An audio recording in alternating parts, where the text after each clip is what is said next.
Welcome to the Shika Serbu Motor channel. This channel provides easy-to-understand explanations of car mechanisms. In this video, we will learn about the principles behind oversteer and understeer. When the vehicle turns as the driver intends during cornering, it's called neutral steer. When the vehicle moves to the inside of the corner, it's called oversteer. When the vehicle moves to the outside of the corner, it's called understeer. These phenomena are caused by changes in tire traction, that has generated the friction force between the tires and the road surface. Therefore, we must first learn about tire traction. This video covers cornering force, traction circle, power oversteer, power understeer, traction and load, oversteer under braking, and lift-off oversteer.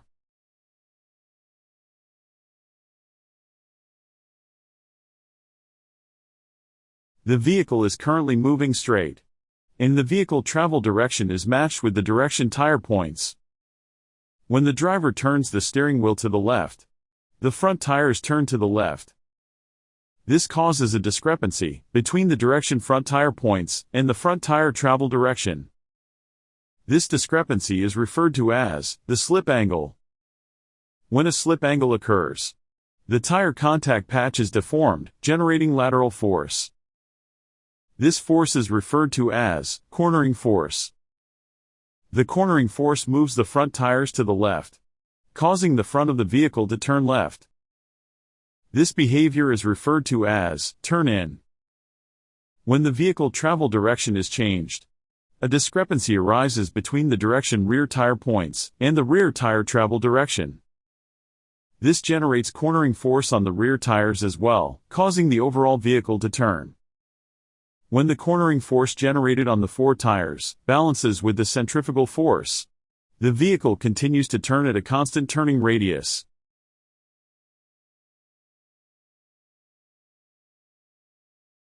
The direction and magnitude of the traction force generated by a tire can be represented by a traction circle. When the driver depresses hard on the accelerator pedal while driving straight, the tire can use 100 of traction force in the direction of acceleration. If the engine driving force exceeds 100, wheel spin will occur. When the brake pedal is fully depressed, the tire can use 100 of traction force in the direction of braking. If the braking force exceeds 100, wheel lock will occur. If neither driving force nor braking force is applied, the tire can generate 100 of traction force in the lateral direction.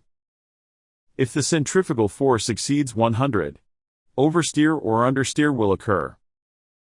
The maximum traction force that a tire can generate cannot exceed a combined total of 100 in both the longitudinal and lateral directions.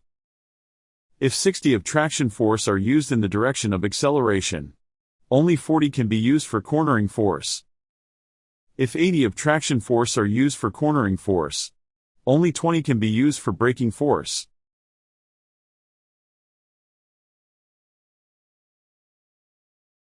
Power oversteer occurs in rear-wheel drive vehicles. The vehicle is currently turning left at a constant speed. The leftward cornering force generated on the rear tires is balanced with the rightward centrifugal force. When the driver depresses the accelerator pedal, the engine output increases, causing the rear tires to use traction force in the direction of acceleration, thus reducing the cornering force. When the cornering force becomes smaller than the centrifugal force, the rear tires begin to slide laterally, causing the rear of the vehicle to move towards the outside of the corner. This phenomenon is referred to as power oversteer. At this point, when the driver turns the steering wheel to the right, the front tires turn to the right, generating a force towards the right at the front of the vehicle. Then the overall vehicle moves towards the right direction. This state is called drifting.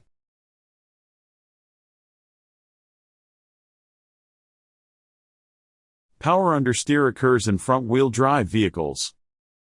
When the driver depresses the accelerator pedal, and the cornering force becomes smaller than the centrifugal force, the front tires begin to slide laterally, causing the front of the vehicle to move towards the outside of the corner. This phenomenon is referred to as power understeer.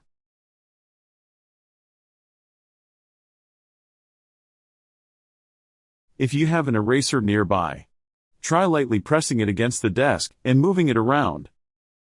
The eraser should move smoothly. Next, press the eraser firmly against the desk and move it around.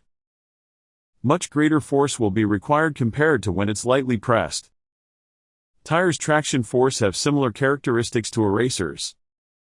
During acceleration, the vehicle tilts forward, increasing the load on the rear tires and decreasing the load on the front tires. This causes the diameter of the traction circle for the rear tire to increases, while that of the front tire decreases. In other words, even with the same road surface and the same tires, the total traction force that the tires can generate varies, depending on the behavior of the vehicle. During braking, the opposite phenomenon occurs compared to acceleration. During cornering, the vehicle rolls, causing the diameter of the traction circle for the tires on the outside of the corner to increase, while it decreases for the tires on the inside of the corner.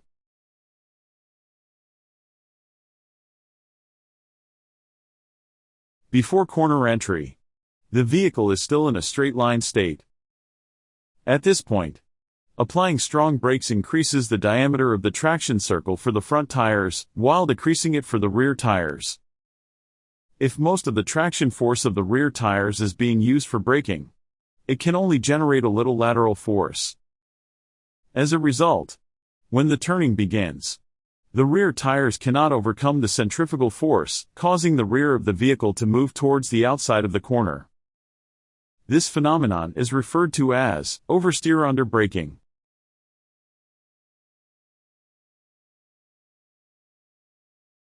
The vehicle is currently turning left at a constant speed. When the driver suddenly releases the accelerator pedal, the diameter of the traction circle for the front tires increases, while that of the rear tires decreases.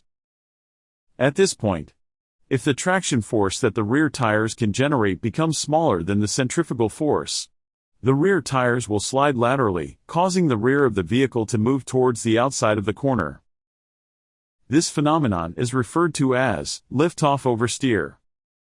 Lift-off oversteer occurs notably in front-wheel drive vehicles and mid-engine vehicles.